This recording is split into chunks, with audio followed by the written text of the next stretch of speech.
अस्सलामुअलैकुम 10th class, welcome back. जैसा कि आपको पता है कि हमने चैप्टर 1 जो है वो कंक्लूड कर लिया है। ठीक है, सारे हमने उसके कॉन्सेप्ट्स ले लिए हैं। हम एक्सरसाइज पे मूव करने जा रहे हैं आज के लेक्चर के अंदर। ठीक है, आज सिर्फ और सिर्फ हमें 9 एमसीक्यूज करने हैं। ठीक है, तो अगर आपको लग रहा है कि लेक्चर लेंथी नहीं होगा तो आप गलत हो। मैंने आपसे लास्ट लेक्चर के अंदर कहा था कि आपने जो है वो पूरा चैप्टर रिवाइज करना है, एक एक कॉन्सेप्ट जो हमने स्टडी किया है उसको देखना है और आपने जो है वो एमसीक्यू खुद से सॉल्व करने हैं। तो अगर अभी तक आपने एमसीक्यू सॉल्व नहीं किया तो मैं चाहता हूँ कि आप इस वीडियो को पॉज करो। ठीक है, खुद से एमसीक्यू सॉल्व करो और उसके बाद चेक करो इस वीडियो को देखने के बाद कि आपके कितने एमसीक्यू सही हुए। ठीक है, इससे जो है वो आपको सेल्फ असेसमेंट का मौका मिलेगा एक छोटे से टेस्ट की तरह कि आपको जो है वो कॉन्सेप्ट समझ आए नहीं आए, कौन से एमसीक्यूज आपके गलत हो रहे हैं। ठीक है, और उसके बाद मैं आपको जब एक्सप्लेन करूंगा तब आपको पता चल जाएगा कि हमने ये चीज़ें पहले से की हुई थी। ठीक है, तो मैं वाकई चाहता हूँ कि आप अभी वीडियो पॉज करके पहले सारे एमसीक्यूज खुद से सॉल्व करो। इससे जो है ना आपकी थिंकिंग कैपेसिटी बढ़ेगी। अगर एमसीक्यू गलत भी हो जाते हैं तो वी डोंट केयर, लेकिन हमने एटलीस्ट ट्राई तो किया होगा ना।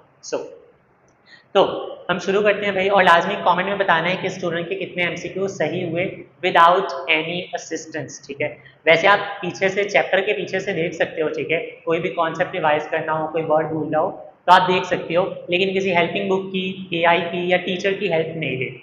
ओके, तो शुरू करते हैं भाई। हमारा जो पहला एमसीक्यू है ये, according to kinetic theory the basic difference between solid, liquid and gas. बिल्कुल हमारा जो पहला कॉन्सेप्ट था जिसके अंदर हमने स्टेट्स ऑफ मैटर देखे थे। ठीक है, 4 स्टेट्स होती हैं, सॉलिड, लिक्विड, गैस और प्लाज्मा। अब वो कह रहा है सॉलिड, लिक्विड और गैस, इन तीनों के बीच में बड़ा डिफरेंस है क्या। ठीक है, देखो लास्ट पॉइंट से शुरू करते हैं। द शेप ऑफ पार्टिकल, मतलब ये जो पार्टिकल्स हैं क्या उनकी शेप के अंदर डिफरेंस है? नहीं, ऐसा हरगिज नहीं है। सॉलिड के पार्टिकल्स, लिक्विड के और गैस के, तीनों के पार्टिकल्स जिसामत के अंदर बिल्कुल सेम है। फर्क कहाँ पे आता है कि कुछ के पार्टिकल्स दूर दूर होते हैं, कुछ के पास पास होते हैं और कुछ के बिल्कुल चिपके हुए होते हैं एक दूसरे के साथ। फर्क ये होता है। साइज ऑफ पार्टिकल्स, नहीं, साइज भी सबका सेम होता है। The chemical properties of the particles, क्या पार्टिकल्स की केमिकल प्रॉपर्टीज डिफरेंट होती हैं? नहीं, ऐसा भी नहीं है। हमने वो वाटर की एग्जांपल देखी थी पहले ही लेक्चर के अंदर। उसके अंदर था कि केमिकल प्रॉपर्टीज जो है वो बिल्कुल सेम रहती हैं, हाँ फिजिकल प्रॉपर्टीज जो है वो चेंज हो जाती हैं। वो एग्जांपल याद है, मैंने आपको कहा था कि पानी जो है वो बर्फ में भी कन्वर्ट हो सकता है और वो आबी बुखारात के अंदर बनकर गैस में भी कन्वर्ट हो सकता है। तो उसकी केमिकल प्रॉपर्टी हमेशा सेम रहेगी, H2O, formula will always be same, लेकिन उसकी फिजिकल अपीयरेंस चेंज हो जाती है, कभी सॉलिड, कभी लिक्विड, कभी गैस। तो इसका जो ऑप्शन ए है उसको चेक करो, the difference in the movement of particles. Particles की जो मूवमेंट है उनमें फर्क है। जैसे सॉलिड सॉलिड के जो पार्टिकल्स हैं वो हमने देखा था सिर्फ और सिर्फ एक ही मोशन करते हैं। वो कौन सी मोशन होती है? Vibrational motion. और जो सॉलिड और लिक्विड और गैस के मॉलिक्यूल्स होते हैं वो हर डायरेक्शन के अंदर मूवमेंट कर रहे होते हैं। देखो मैं आपको दिखाता हूँ, हमने वो कहाँ पे पढ़ा था। काफ़ी सारे टॉपिक्स हमने क्लियर कर लिए। I am happy to see that. Okay, ये देखो ज़रा, ये रहा गैस और लिक्विड की जो मूवमेंट्स की, गैस और लिक्विड के जो मॉलिक्यूल्स की मूवमेंट होती है वो है ट्रांसलेशनल, रोटेशनल एंड वाइब्रेशनल। वो 3 तरह की मूवमेंट्स करते हैं। लेकिन जो गैस के पार्टिकल्स होते हैं वो सिर्फ और सिर्फ वाइब्रेशनल मोशन ही परफॉर्म करते हैं। तो ये मैं आपसे कह रहा था कि भाई ये एमसीक्यूज पे जाने दो फिर से। हाँ, ये कह रहा था कि भाई जो मूवमेंट्स हैं पार्टिकल्स की वो डिफरेंट होती हैं। तो option A is the correct option. मैंने आपके लिए ना इन सबके आंसर्स बाद वाली स्लाइड्स के अंदर लगा के रखे हुए हैं, सो डोंट वरी। सही है, option A is the correct option. दूसरे एमसीक्यू के ऊपर जाते हैं। Upon heating the rate of evaporation, ये इजी वाला है। वो कह रहा है कि रेट, अगर हम किसी भी चीज़ को जब हीट अप करते हैं, जब उसका टेम्परेचर बढ़ाते हैं तो वेपोरेशन जो है वो ज़्यादा होती है या कम होती है? एग्जाम्पल से सोचो, वो एग्जाम्पल जो मैंने आपको दी थी कपड़े धोने वाली। कपड़े धोकर जब हम फैलाते हैं, सुखाते हैं, तो मुझे बताओ गर्मियों के अंदर कपड़े ज़्यादा जल्दी सूखते हैं या सर्दियों के अंदर? गर्मियों के अंदर। और गर्मियों के अंदर टेम्परेचर क्या होता है, ज़्यादा या कम? ज़्यादा। तो मतलब कि अगर हम टेम्परेचर ज़्यादा करेंगे, मतलब हीटअप करेंगे, तो वेपोरेशन भी क्या होगी? बढ़ेगी, जल्दी होगी, इंक्रीज हो जाएगी। तो दूसरे एमसीक्यू का करेक्ट आंसर क्या है? Option B increase. ठीक है, नेक्स्ट है हमारे पास third MCQ, the inter particle attractions are the strongest in. देखो पार्टिकल्स तीनों स्टेट्स के अंदर होते हैं, सॉलिड लिक्विड गैस। गैस के अंदर दूर दूर होते हैं, लिक्विड के अंदर पास पास, और सॉलिड के अंदर बिल्कुल एक दूसरे के साथ चिपके होते हैं, क्योंकि उनकी जो इंटरमॉलिक्यूलर फोर्सेस होती है ना सॉलिड्स के अंदर, वो बहुत ज़्यादा स्ट्रांग होती हैं। वो एक दूसरे के मॉलिक्यूल्स को बिल्कुल फिक्स करके रखती हैं, एक दूसरे के साथ चिपक कर रखते हैं, जकड़ के रखते हैं। तो एमसीक्यू की क्वेश्चन की नौयत को समझो, वो कह रहा है कि कौन सा ऐसा स्टेट है जिसके अंदर जो पार्टिकल्स की अट्रैक्शन है वो बहुत स्ट्रांग होती है, मतलब जिसके अंदर पार्टिकल्स बहुत एक दूसरे के साथ अटैच होते हैं। तो कौन सा होता है वो state? Solid. Option A is the correct option. Number 4 है हमारे पास, cooling the vapours of some gases change them directly into solid state. ये तो काफी इजी है। वो कह रहे हैं कि कौन सा उस फिनोमेना का क्या नाम है जहां पे जो वेपर्स हैं वो डायरेक्ट सॉलिड के अंदर कन्वर्ट हो जाते हैं, गैस डायरेक्ट सॉलिड के अंदर कन्वर्ट हो जाती है। एग्जाम्पल सोचो, वो जो कार का शीशा है सर्दियों के अंदर, जो बहुत ठंडे इलाके होते हैं, रात के वक्त उसके ऊपर बर्फ जम जाती है। वो बर्फ कहाँ से आती है? पानी तो होता नहीं है, कोई बर्फ तो बारिश तो हो नहीं रही होती। तो ऐसे जगहों पर जहाँ पर टेम्परेचर बहुत ज़्यादा लो होता है और एटमॉस्फेयर बहुत ज़्यादा ड्राई होता है, तो जब गैस डायरेक्टली कन्वर्ट होती है सॉलिड के अंदर, तो उस फिनोमेना को हम क्या कहते हैं? Think about it. Deposition. Correct option is option D. ठीक है, आप चाहो तो मैं इसको रिवाइज करवा सकता हूँ। हमारे जो डेपोजिशन का टॉपिक था, डेपोजिशन, ये रहा डेपोजिशन। इसके अंदर क्या होता है कि गैस जो है वो डायरेक्टली कन्वर्ट हो जाती है सॉलिड के अंदर। ये मैंने आपको एग्जांपल्स भी दिए थे। ठीक है, तो ये था हमारे पास डेपोजिशन। तो उसके बाद है पांचवा MCQ, physical state in which the particles possess maximum energy. अब कौन सी ऐसी हालत है जिसके अंदर पार्टिकल्स के पास एनर्जी बहुत ज्यादा होती है? सोचो, तीन ही है हमारे पास main states, solid liquid gas. इस तरह से सोचो कि कौन सी स्टेट के मैटर जो है ना वो हमेशा हरकत करते रहते हैं मुसलसल, और उनकी जो मूवमेंट होती है वो भी बहुत ज्यादा होती है। क्या सॉलिड के अंदर ऐसा होता है, लिक्विड के अंदर या गैस के अंदर? वैसे तो ये जो मूवमेंट होती है ये लिक्विड और गैस दोनों के अंदर होती है, लेकिन ज़्यादा किसके अंदर होती है? गैस के अंदर, क्योंकि उसके जो मॉलिक्यूल्स हैं वो एक दूसरे से बहुत ज़्यादा दूर दूर होते हैं और वो हमेशा हरकत में रहते हैं। तो मैक्सिमम एनर्जी किसके पार्टिकल्स के पास होती है? गैस के पार्टिकल्स के पास। पार्डन माई वॉइस अगर ये अजीब सी हो रही है, मैंने एक ही गो में काफ़ी सारे लेक्चर्स रिकॉर्ड कर लिए, तो अब आवाज़ जो है वो साथ में दे रही। I am really sorry for that. ये आज का लास्ट लेक्चर होने वाला है बाय द वे। तो एमसीक्यू 6 की तरफ चलते हैं। How does the process of evaporation depend on the force of attraction present among the molecules of liquid. देखो, वो कहता है वेपोरेशन के दौरान जो लिक्विड के मॉलिक्यूल्स के बीच में अट्रैक्शन होती है वो किस तरह से डिपेंड करती है। फॉर एग्जाम्पल आप इस तरह से लो, जो पेट्रोल होता है ना, पेट्रोल अगर आप उसको अपनी हथेली पे रखो ना तो वो बहुत जल्दी से हवा के अंदर वेपोरेट हो जाएगा। इसी तरह से स्प्रिट है, ठीक है, स्प्रिट जो हम अक्सर जख्मों पे लगाते हैं ना, पायोडीन तरह की, उसको भी जब हम अपनी स्किन पे रखते हैं ना कहीं पर भी या खुले आम रखते हैं तो वो बहुत जल्दी वेपोरेट हो जाती है। ऐसा क्यों है?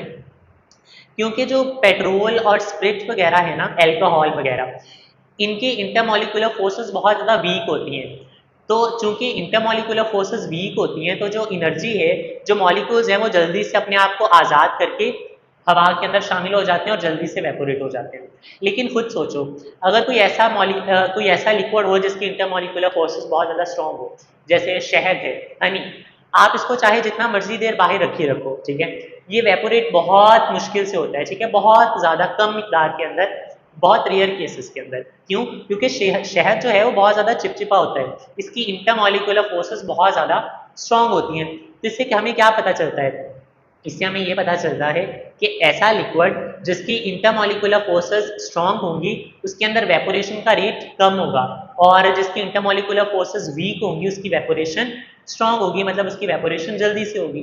तो हम इसमें ये कह सकते हैं कि it decreases with the increases in strength of attraction, मतलब जैसे जैसे अट्रैक्शन, मॉलिक्यूलर अट्रैक्शन मजबूत होगी वैसे वैसे वेपोरेशन कम होगी, डिक्रीज होगी। तो इसका जो करेक्ट ऑप्शन है वो ऑप्शन ए है। ठीक है। नेक्स्ट है हमारे पास MCQ number 7, which gas will diffuse at the fastest rate. कौन सी गैस है जो सबसे जल्दी डिफ्यूज होगी।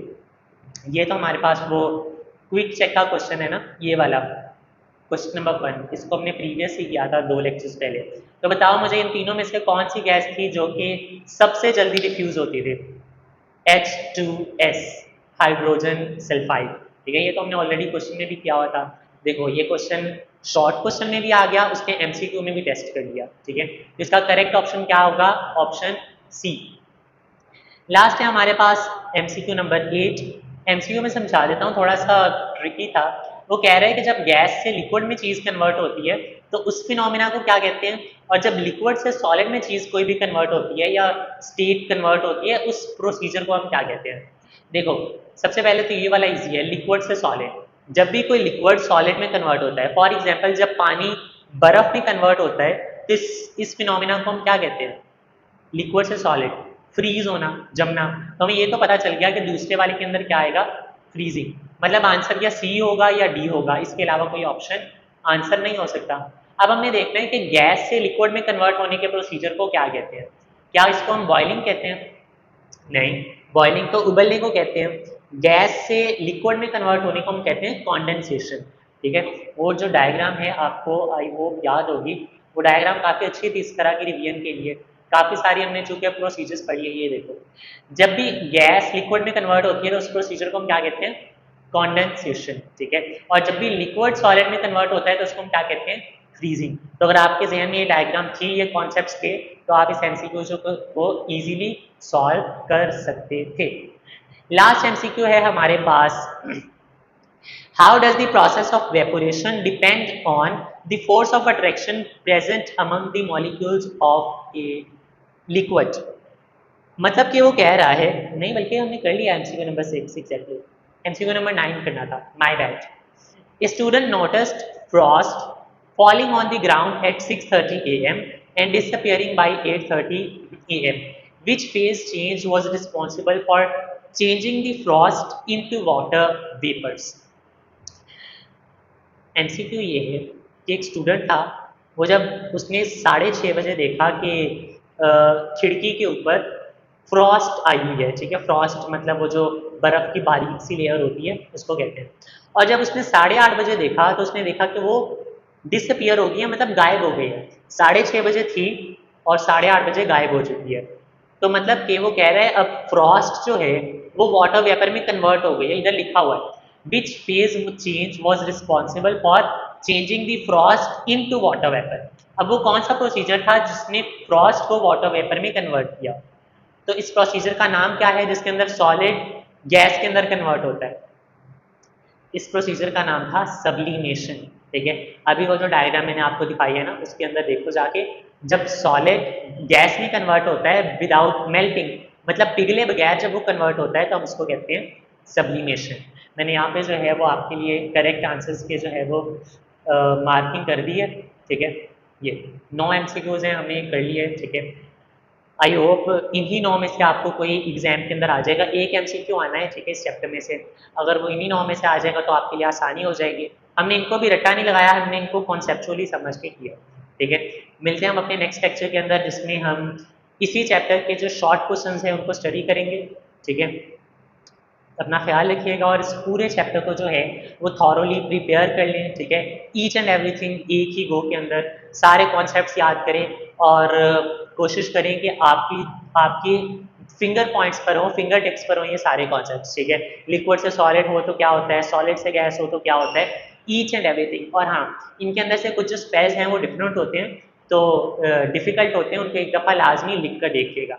ठीक है, जो आपने सबसे ज़्यादा अहम अच्छे से चीज़ें करनी है वो है Boyle's law, Charles law, Avogadro's law. ठीक है, और ये भी याद रखना है कि कौन सा लॉ किस साइंटिस्ट ने प्रेजेंट किया था। ठीक है, बॉयल्स लॉ तो सिंपल है, रॉबर्ट बॉयल ने परफॉर्म किया था, और उसके अलावा जो चार्ल्स लॉ था वो किसने किया था, जॉक एलेक्जेंडर चार्ल्स। ठीक है, ये भी एमसीक्यू के अंदर पूछा जा सकता है। ठीक है, thank you so much students, ख्याल रखिएगा अपना और लाजमी फीडबैक कीजिएगा कमेंट्स के अंदर कि आपको ये लेक्चर कैसा लगा। ठीक है, चैनल को सब्सक्राइब कर दें, लाइक कर दें, शेयर कर दें। Thank you so much.